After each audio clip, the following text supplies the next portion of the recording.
जीतेंगे हम ये वादा करो, कोशिश हमेशा ज़्यादा करो, किस्मत भी रूठे पर हिम्मत ना टूटे, मजबूत इतना इरादा करो।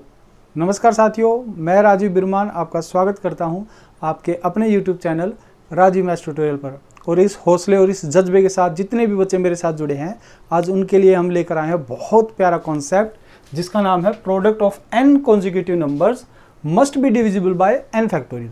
कहने का मतलब क्या है, हिंदी में बता देते हैं एक बार। n क्रमागत संख्याओं का गुणनफल हमेशा n फैक्टोरियल से भाग होता है। कहने का मतलब क्या है, अगर कभी भी कुछ संख्याएं, कुछ लगातार संख्याएं अगर आप लेते हैं तो वो हमेशा जितनी लगातार संख्याएं हैं, अगर वो 5 लगातार संख्याएं हैं तो 5 के फैक्टोरियल से भाग होगा, 3 लगातार संख्याएं हैं तो 3 के फैक्टोरियल से भाग होगा। देखिए मैं क्या बताना चाह रहा हूं दोस्तों, कि अगर आप कभी भी अगर 3 लगातार संख्याओं को भाग करते हैं, 3 लगातार संख्याओं के प्रोडक्ट को अगर आप भाग करते हैं तो आप कहेंगे सर ये जो प्रोडक्ट आया, गुणनफल आया है, ये 3 के फैक्टोरियल से डिवाइड होगा। कितनी लगातार थी आपकी? 1 2 3, 3 लगातार संख्याएं थी तो 3 के फैक्टोरियल से डिवाइड होगा। अब जो बच्चे ये जानकारी रखते हैं कि सर अगर 1 2 3 या 3 2 1 की गुणा करते हैं तो ये होता ही 3 का फैक्टोरियल है, तो 3 से डिवाइड ही होगा। तो मैं आपको क्या कहना चाहूँगा, देखिए बेटा, आप चाहे कोई भी 3 लगातार संख्या लीजिए, 1 2 3 नहीं, मैं कहता हूँ आप 6 7 8, ये 3 लगातार संख्या लीजिए, तो ये जो 3 लगातार संख्या है दोस्तों, ये भी 3 के फैक्टोरियल से डिवाइड होगा।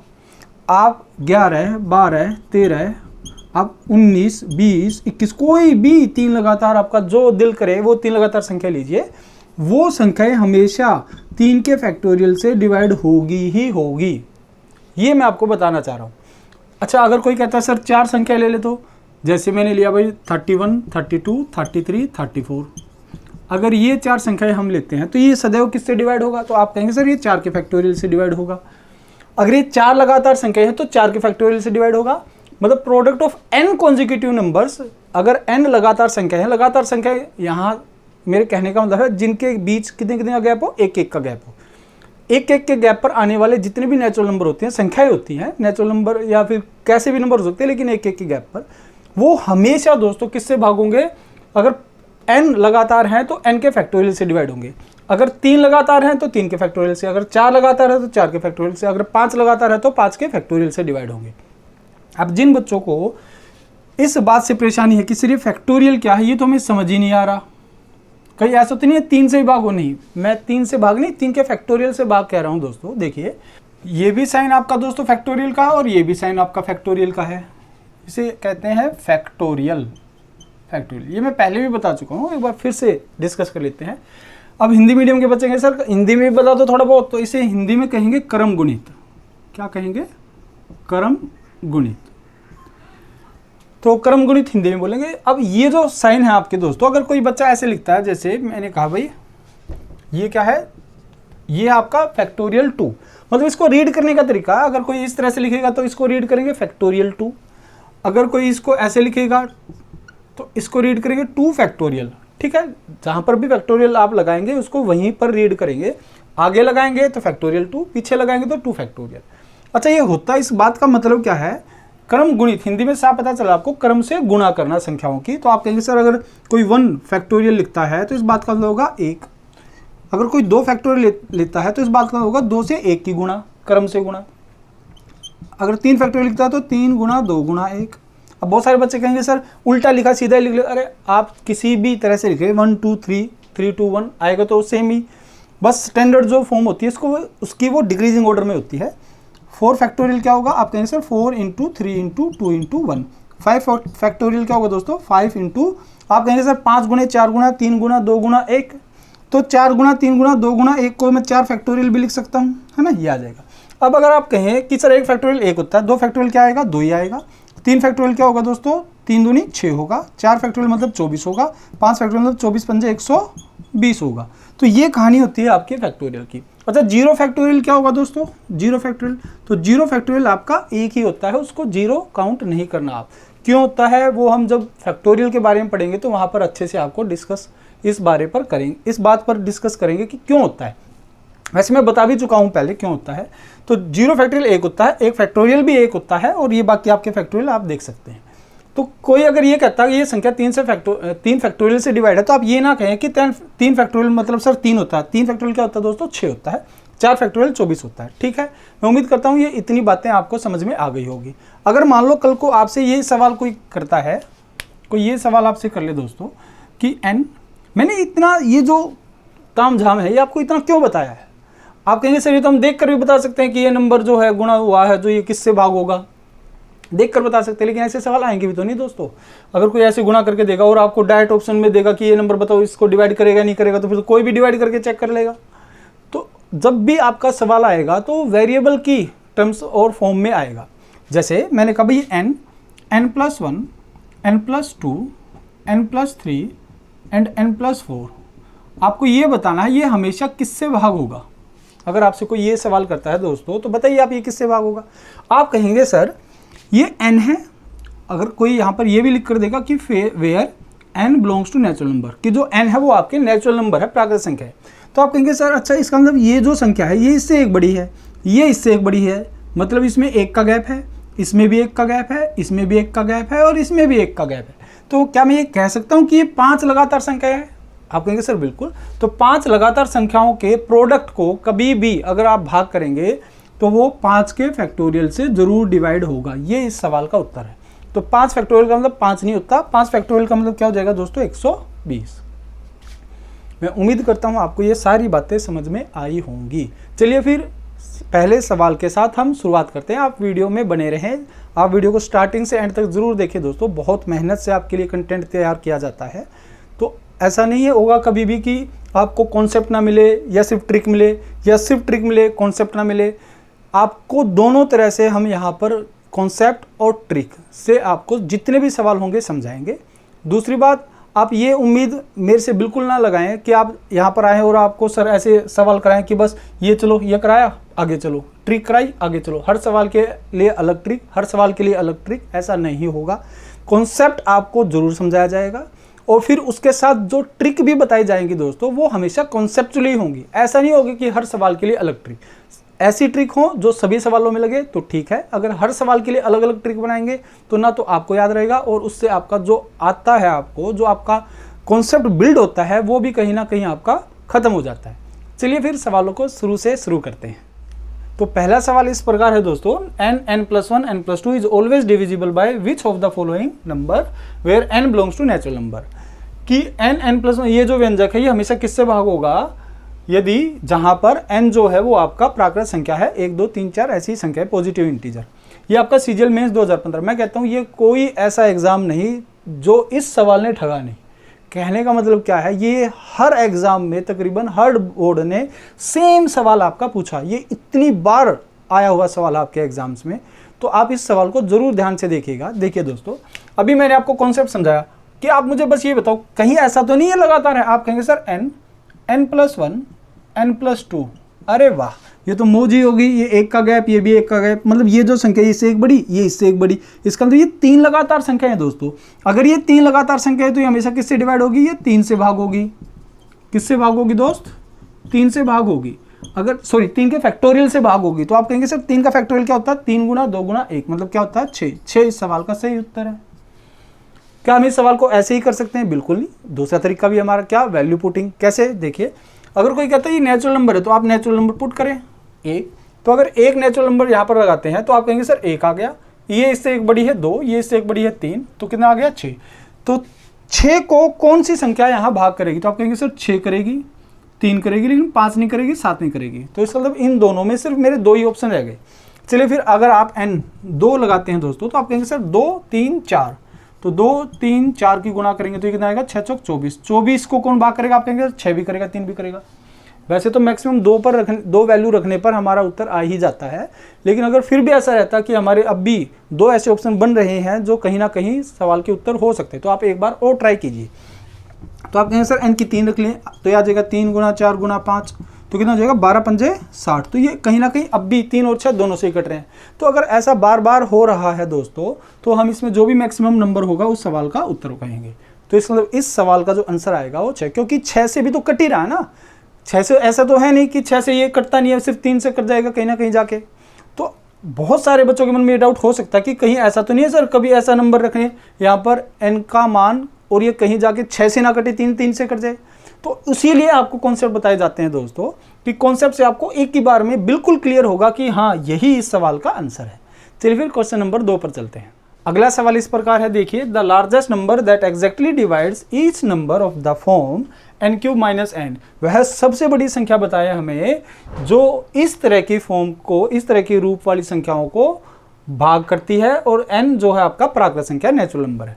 तो आप कहेंगे सर फिर वही काम करते हैं। चलिए, अगर आप कॉन्सेप्ट से जाना चाहते हैं तो आप डायरेक्ट पहले कॉन्सेप्ट से जाए। मैं कहता हूँ आप हमेशा एक बार वैल्यू पुटिंग करके देख लीजिए। कॉन्सेप्ट आपको आना चाहिए, लेकिन वैल्यू पुटिंग करना और लग जाना आपका बहुत समय बचाता है। देखिए, आप कहेंगे सर n की वैल्यू 1 रखिए, तो 1 रखेंगे तो ये कितना आ जाएगा दोस्तों? आप कहेंगे सर 1³ 1 - 1 कितना आ गया? 0। तो 0 तो हर नंबर से डिवाइड होगा। चलिए फिर नेक्स्ट ट्राई करते हैं। आप कहेंगे 2 रख लो सर, 2 रखेंगे तो ये आ जाएगा 8 - 2 कितना आ जाएगा? 6। तो 6 किससे डिवाइड होगा? इन तीनों से डिवाइड होगा, 12 से नहीं होगा। तो इसका मतलब उत्तर 2, 3 या 6 हो सकते हैं। फिर आप n की वैल्यू क्या रखेंगे? 3 रखेंगे। 3 रखेंगे तो कितना आ जाएगा? 3 का क्यूब 27 - 3 तो कितना हो जाएगा दोस्तों? 24। तो 24 किससे कटेगा? फिर आप कहेंगे सर तीनों से कट रहा है। एक और ट्राई कर लीजिए आप कहेंगे 4 रख लें, तो 4 का क्यूब 64 - 4 कितना हो जाएगा? 60। तो आप कहेंगे 60 भी तीनों से भाग हो रहा है। इसका मतलब कहीं ना कहीं सवाल का उत्तर क्या माना जाएगा? 6 होगा। 6 क्यों? क्योंकि लार्जेस्ट पूछा है। अगर आप इस सवाल को कॉन्सेप्ट से करते हैं तो आपको बिल्कुल क्लियर होगा कि सवाल का उत्तर सिर्फ यही होगा और कुछ हो ही नहीं सकता। जैसे आप कहेंगे सर n³ - n, इसको हमें देखना कि ये किससे डिवाइड होगा हमेशा। तो यहाँ से क्या मैं n कॉमन ले सकता हूँ? इजाज़त है आपकी भाई, इजाज़त है आपकी। n³ में से n³ - n में से n ले सकता हूँ। आप कहेंगे सर ले सकते हो, पूरी इजाज़त है। तो n मैंने कॉमन ले लिया। अब n² - 1 क्या होगा? a का स्क्वायर - b का स्क्वायर। आप कहेंगे सर a + b, और a - b होता है। तो चलिए फिर इसको तोड़ देते हैं। तो ये हो जाएगा a - b a + b, मतलब n - 1 n + 1।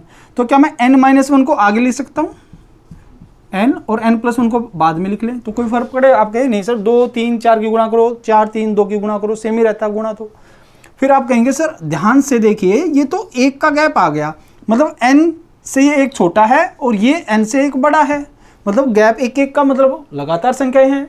तो लगातार संख्याएं हैं तो कितनी है? 1 2 3, 3 लगातार संख्याएं हैं। तो दोस्तों ये हमेशा किससे भाग होगी? 3 के फैक्टोरियल से भाग होगी। तो 3 के फैक्टोरियल से भाग मतलब 3 2 1 की गुणा, किसका? 6। 6 इस सवाल का सही उत्तर है। मैं उम्मीद करता हूं आपको ये सवाल समझ में आया होगा और ये कॉन्सेप्ट भी अब क्लियर हो चुका होगा कि मैं यहाँ से आपको क्या बात बता रहा था। चलिए फिर अगले सवाल पर चलते हैं। अगले सवाल पर चलते हैं दोस्तों, और धीरे धीरे मेरा जो कैमरा फोबिया है वो भी कम होता जा रहा है। आपके साथ मेल जोल कर पा रहा हूँ, अब थोड़ा सा लग रहा है, हाँ थोड़ा फैमिलियर हो रहा हूँ मैं कैमरे के साथ। चलिए फिर अगले सवाल को देखते हैं। n, n+1, n+5 where n belongs to natural number is always divisible by question mark. कहने का मतलब क्या है कि ये किससे सदैव भाग होगा यदि n आपकी एक प्राकृत संख्या है। देखिए दोस्तों, आप फिर वही काम करेंगे। अगर भाई कोई ये कहता है ये नेचुरल नंबर हो तो लगाओ फटाफट 1 2 3। आप कहेंगे सर n लगाओ 1। अगर 1 लगाते हैं तो आप कहेंगे सर क्या आएगा? 1 से बड़ी 2, और 1 और 5 6। आप कहेंगे सर कितना आ गया? 12। 12 किससे भाग होगा? आप कहेंगे सर 6 से हो जाएगा। 15 से नहीं होगा, 18 से नहीं होगा, 28 से नहीं होगा। सवाल का उत्तर क्या दोस्तों? 6। 6 इस सवाल का सही उत्तर है। आप देखिए, मुश्किल से 2 या 3 सेकंड में ये सवाल हमारा हो गया। और अगर आप कॉन्सेप्ट से करते तो हो सकता है आपको ज़्यादा टाइम लगे, या फिर हो सकता है कि आप कोई और अप्रोच लगाए तो भी ज़्यादा टाइम लगे। तो मैं उस बात पे तो जाना ही नहीं चाह रहा कि यहाँ पर अब समय लग कितना रहा है। हमें बस ये बात से लेना देना है कि अगर मान लो इसमें समय लगता तो क्या आपको कॉन्सेप्ट पता है? क्या आप और अलग तरीके से सोच सकते हो? वही चीज़ मैं आपको बताने के लिए यहाँ आया हूँ। और अगर मेरा प्रयास हल्का सा भी आपको फ़ायदा देता है तो आप मुझे कैसे भी अप्रिशिएट कर सकते हैं, लाइक करके, कमेंट करके, या शेयर वगैरह सब्सक्राइब करके, जैसे भी आपका दिल करे। चलिए फिर सवाल को देखते हैं, कॉन्सेप्ट वाइज देखते हैं दोस्तों।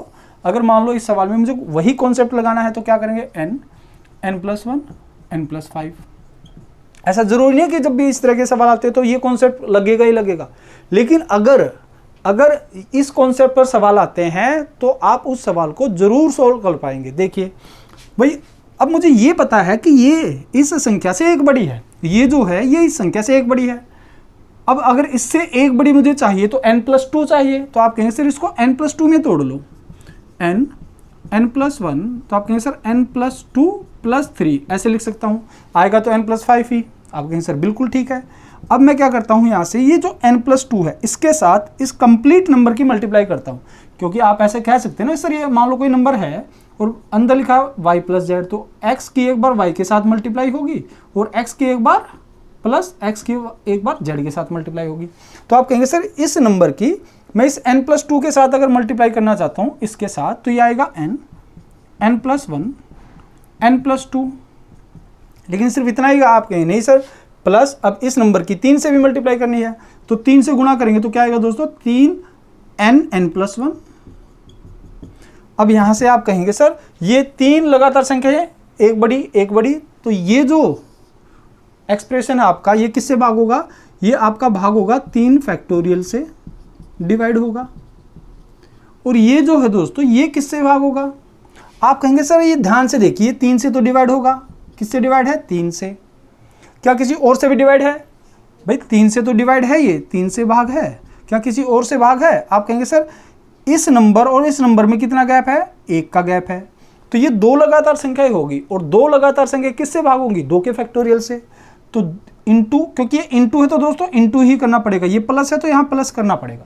तो आप कहेंगे सर ये 2 के फैक्टोरियल से भी डिवाइड है, तो आप मुझे बताइए 3 से भाग है, 2 के फैक्टोरियल से भी भाग है, तो 2 का फैक्टोरियल कितना होता है दोस्तों, 2 × 1 2 ही होता है, तो 2 × 3 कितना हो गया, 6। ये कुल मिला के 6 से भाग है ये वाला एक्सप्रेशन। आप कहेंगे सर ये 3 का फैक्टोरियल मतलब ये भी 6 से भाग है। तो अगर कभी बीच में साइन प्लस या माइनस का है तो यहाँ से कॉमन आता है, तो आप कहेंगे सर ये 6 से भाग, ये भी 6 से भाग, तो 6 कॉमन आ गया। तो इसका मतलब ये कंप्लीट एक्सप्रेशन आपका दोस्तों किससे भाग होगा, 6 से भाग होगा। और ये इस सवाल का उत्तर है, 6 इस सवाल का उत्तर है।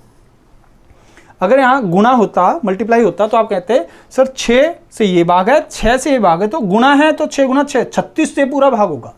प्लस माइनस है तो फिर सीधा सीधा कॉमन आ जाएगा और आप आंसर बता देंगे। फिर अगले सवाल पर चलते हैं। अगला सवाल इस प्रकार है, देखिए if n is a whole number, यदि n एक पूर्ण संख्या हो ग्रेटर देन 1 और 1 से बड़ी हो, then n² - 1 is always divisible bye.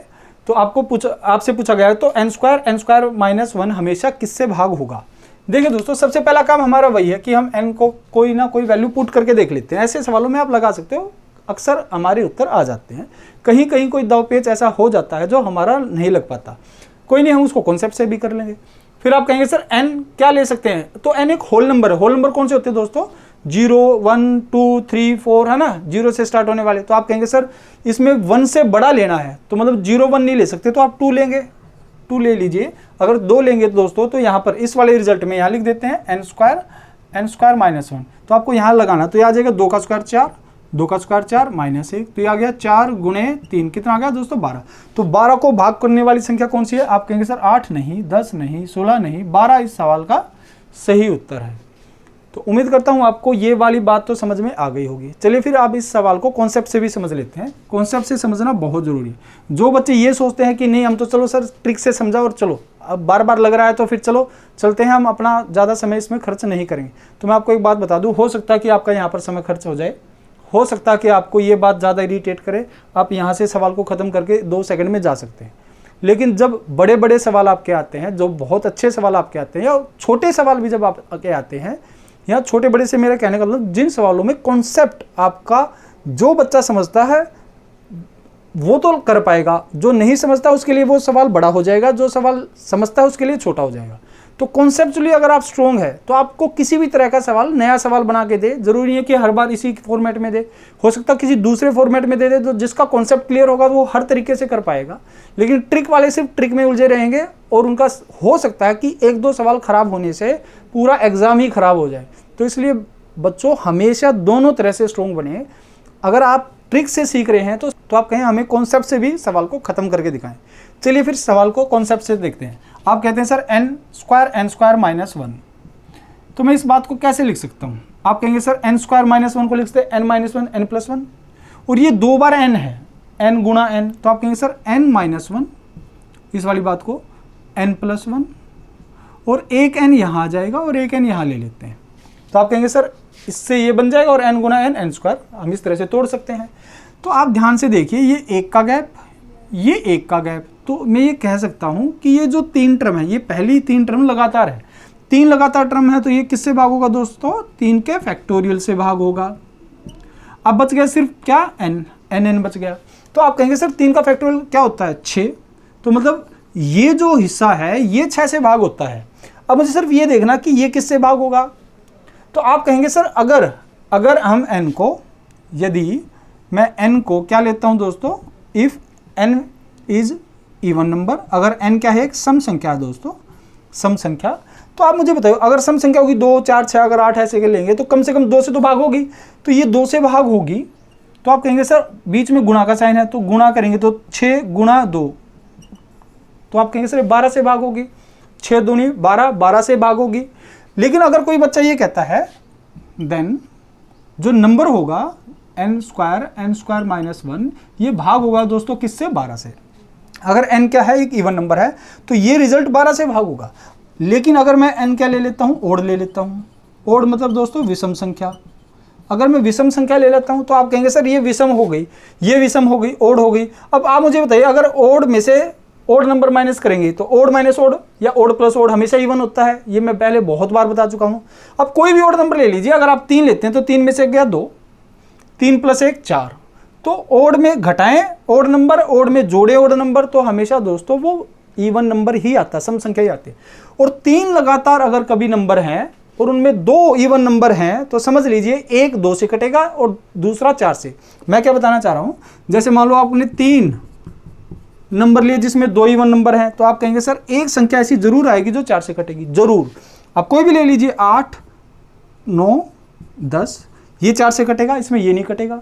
एक 4 से कटेगा, दूसरा 2 से कटेगा, इस बात की गारंटी है। तो कभी भी 3 लगातार संख्याएं आएंगी और उनमें अगर 2 इवन नंबर है दोस्तों तो वो हमेशा एक 4 से दूसरा 2 से कटता है। जैसे 2 के बाद क्या आएगा 4 से कटेगा, 4 के बाद 6 आएगा 2 से कटेगा, 8 4 से कटेगा, 10 2 से कटेगा, 12 4 से कटेगा, है ना। इस तरह से आप चेक भी कर सकते हैं। तो आप कहेंगे सर इसका मतलब सर ये अगर n ओड ले लेते हैं then n-1 and n+1 will be even number, तो ये भी क्या होंगे दोस्तों, इवन नंबर होंगे। और वन ऑफ देम, मैं उम्मीद कर रहा हूं आपको यहां से दिख रहा होगा, राइटिंग पर आप ना जाएं, राइटिंग आपसे बहुत सुंदर है मेरी। One of them is divisible by 4, और इनमें से कोई ना कोई एक संख्या ऐसी होगी दोस्तों जो 4 से कटेगी। जो किससे कटेगी, 4 से। तो आप कहेंगे सर अगर 4 से कटेगी, इन दोनों में से कोई एक संख्या 4 से कटेगी तो 1 2 वहां से भी कॉमन आ जाएगा।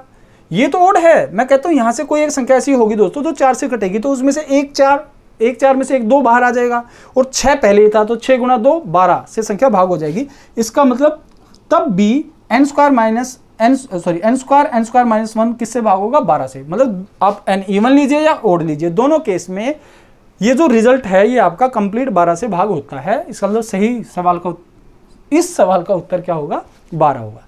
चलिए अगले सवाल पर चलते हैं। ये बहुत कठिन सवाल है। अगर आप इस जो अब आने वाला सवाल है, अगर आप उस सवाल में वैल्यू पुटिंग करेंगे तो भी देख लो आपको कितना समय लगने वाला है, अगर आप कॉन्सेप्ट से भी करेंगे तो भी, लेकिन कॉन्सेप्ट से आपको बहुत कुछ सीखने को मिलेगा। चलिए फिर अगले सवाल पर चलते हैं। तो ये रहा आज की वीडियो का आखिरी सवाल और बहुत प्यारा सवाल है। How many pairs of positive integers, धनात्मक पूर्णांक के कितने जोड़े m एंड n को सेटिस्फाई करेंगे, जहां पर 1/m + 4/n = 1/12 है, और n जो है वो एक ओड इंटीजर है, लेस देन 60 है, 60 से छोटा है, और ओड इंटीजर मतलब विषम पूर्णांक है, 1 3 5 7 n इस तरह से है। तो आपके ये जो सवाल पूछा गया है दोस्तों, ये कैट 2007 में पूछा गया सवाल है। सवाल क्या कहता है देखिए, अब आप क्या करेंगे, आप यहाँ पर वैल्यू पुटिंग करने बैठ जाएंगे दोस्तों। आपको वैल्यू पुटिंग तो करनी है लेकिन सोच समझ कर करनी है। अब ये जो सवाल है ये इस वाले बात पर, इस वाले कॉन्सेप्ट पर बेस नहीं है। ज़्यादा वीडियो छोटी ना रह जाए इसलिए मैंने इस सवाल को लिया है, और ज़्यादा लंबी नहीं बनानी थी इसलिए मैंने सवाल ज़्यादा भी नहीं लिए हैं। तो जितने सवाल हो सकते थे इस कॉन्सेप्ट पर वो मैंने आपके लिए लिए, और जो बाकी हो सकते थे वो कुछ आपके लिए छोड़ दिए ताकि आप भी कुछ प्रैक्टिस कर पाएँ खुद से। देखिए, तो आप कहेंगे सर फिर इस बात को हम थोड़ा सा सोल्व कर लेते हैं। अब सोल्व करने बैठेंगे तो आपका दिमाग कहाँ दौड़ेगा। अब यही चीज़ मैं आपको सिखाने के लिए आया हूँ। भाई आप जब सवाल को रीड करते हैं एग्जाम में तो उस समय आपको बहुत सारी बातें साथ साथ लेकर चलनी पड़ती हैं। आप सवाल पढ़ते पढ़ते आप ये सोच रहे होते हैं कि इस सवाल को मुझे ख़त्म कैसे करना है। तो आप ये देखिए कि इस वाले सवाल में n पर जोर दिया गया है, तो अगर n पर जोर दिया गया है तो इसका मतलब आप कहीं ना कहीं n की वैल्यू पुटिंग करेंगे। n की वैल्यू पुटिंग करेंगे तो m की वैल्यू आ जाएगी। तो ऐसा जब आप करेंगे तो आप मुझे बताएं कि अगर मुझे n की वैल्यू पुटिंग करनी है तो क्यों ना मैं इस वाली बात को m के रेफरेंस में निकाल लूँ और m निकालेंगे तो वो n की वैल्यू आ जाएगी निकल के, यहाँ पर जो n में आएगा निकल के, तो n की वैल्यू वहाँ पुटिंग करेंगे और फिर सवाल को ख़त्म करेंगे।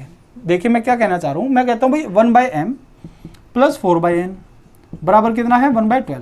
तो सबसे पहले तो मैं ये चाहता हूँ कि भाई ये जो नीचे डिनोमिनेटर में नंबर है ये ना रहे, तो आप एलसीएम वेलसीएम ये सब मत कीजिए। आप क्या कीजिए, आप m n और 12 से दोनों तरफ क्या कर दीजिए, मल्टीप्लाई कर दीजिए, आपका ये अपने आप ऑटोमेटिकली खत्म हो जाएगा, है ना। आप सभी जानते हैं इस बात को।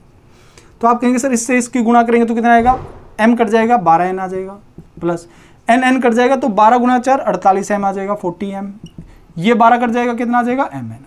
तो यहाँ से m और n हम इस तरफ लेकर आ जाते हैं और ये आ जाएगा आपका 12n माइनस 12n आ जाएगा, है ना, माइनस 12n। यहाँ से आप m कॉमन लीजिए 48 माइनस n, ये आ जाएगा माइनस 12n, और m की वैल्यू यहाँ से आ जाएगी दोस्तों minus 12n divided by 48 minus n। अब आप कहेंगे सर आप n की वैल्यू कुछ भी यहाँ पर रखेंगे, है ना, 48 से कम, तो ये माइनस में आएगा, और फिर नेगेटिव रखेंगे तो आप कंफ्यूज बहुत ज़्यादा हो जाएंगे। तो मैं क्या करता हूँ, इस नेगेटिव को ख़त्म करने के लिए, क्योंकि हमें पॉजिटिव इंटीजर चाहिए, हमें प्लस वाली संख्याएं चाहिए, तो आप कहेंगे सर पहले माइनस कॉमन ले लो। अगर मैं यहाँ से माइनस कॉमन लेता हूँ दोस्तों, तो आप कहेंगे sir minus 12n minus n minus 48, minus common ले लेंगे साइन बदल जाएंगे तो माइनस से माइनस कर जाएगा। अब ये सवाल आपका आसान हो जाएगा। तो अब आप कह देंगे कि m जो है सर वो 12n बाई n माइनस 48 है। तो अब आपको डायरेक्ट यहाँ से एक बात नज़र आ गई होगी, अगर आप देख पाएँ सवाल को अच्छे से, तो आप कहेंगे सर ये जो n है, अगर हम यहाँ पर 48 लेते हैं तो ये 0 हो जाएगा, और डिनोमिनेटर में 0 आपको पता है, मैंने आपको बताया हुआ है डिनोमिनेटर में जब 0 आता है तो कौन कौन से केस आते हैं और वो किस बात को रिप्रेजेंट करते हैं। तो कोई भी नंबर बाय 0 नॉट डिफाइन को बताएगा। आप कहेंगे सर n 48 नहीं ले सकते, क्या मैं n 48 से कम ले सकता हूँ? आप कहेंगे सर 47 लेंगे तो माइनस आ जाएगा, और माइनस में m आ गया तो फिर पॉजिटिव नहीं रहेगा। इसका मतलब n जो है दोस्तों वो हम 48 से ज़्यादा ही लेंगे। जो m आएगा n इज ग्रेटर देन, मुझे यहाँ से ये बात चली है कि ग्रेटर देन होगा किससे, 48 से। एक तो ये मुझे बात पता चल गई। तो अगर मैं यहाँ पर 49 रखता हूँ तो आप कहेंगे सर 49 लेंगे, n अगर आप 49 लेंगे तो जो m आएगा वो क्या आएगा, आप कहेंगे सर 12 इंटू 49 एंड 49 माइनस 48 1 आ जाएगा। तो आप मुझे बताओ ये इंटीजर आएगा, पॉजिटिव होगा, इसका मतलब n की वैल्यू पॉसिबल है, m की भी वैल्यू पॉसिबल है। एक जोड़ा तो ये हो गया m n का, हमें पूरा गुणा नहीं करना, हमें बस ये देखना कि जोड़ा पॉसिबल है या नहीं है। फिर आप क्या लेंगे, आप कहेंगे सर 50 तो ले नहीं सकते क्योंकि n क्या है, ओड है, तो आप 51 लेंगे, 51 लेंगे, तो 51 में से 48 जाएंगे तो कितना बचा दोस्तों 3। तो आप कहेंगे सर m यहाँ से 3 आ जाएगा और 12 माइनस कितना 51, तो ये कट जाएगा इससे। इसका मतलब n जो है वो 51 भी हो सकता है, 53 हो सकता है क्या दोस्तों। आप देखिए अगर आप 53 लेंगे, 53 में से 48 जाएगा तो 5, तो 5 53 को काट पाएगा, नहीं काट पाएगा, तो 53 नहीं ले सकते। 55 में से 48 गया कितना दोस्तों 7, और यहाँ पे 55 है, तो 7 किसको काटेगा, 55 या 12 को, किसी को नहीं काटेगा। तो फिर पॉइंट में आएगा, पॉइंट में आ नहीं सकता क्योंकि पॉजिटिव है, तो फिर पॉजिटिव है और इंटीजर है, इंटीजर मतलब डेसिमल नहीं होना चाहिए, कंप्लीट नंबर। तो अगर आप 55 लेंगे तो 55 माइनस 48 कितना होता है 7, और 7 से हम 55 को भाग लगाएंगे दोस्तों तो क्या होगा, मैं बता देता हूँ एक बार। आप कहेंगे सर 55 ले लो, तो 55 लेंगे दोस्तों, आप बताओ ना 12 गुना 55 जब करेंगे और 55 माइनस 48 7, तो 7 से 55 कटेगा नहीं, 12 नहीं कटेगा, तो ये इंटीजर में नहीं आएगा, तो इसलिए ये वैल्यू पॉसिबल नहीं है।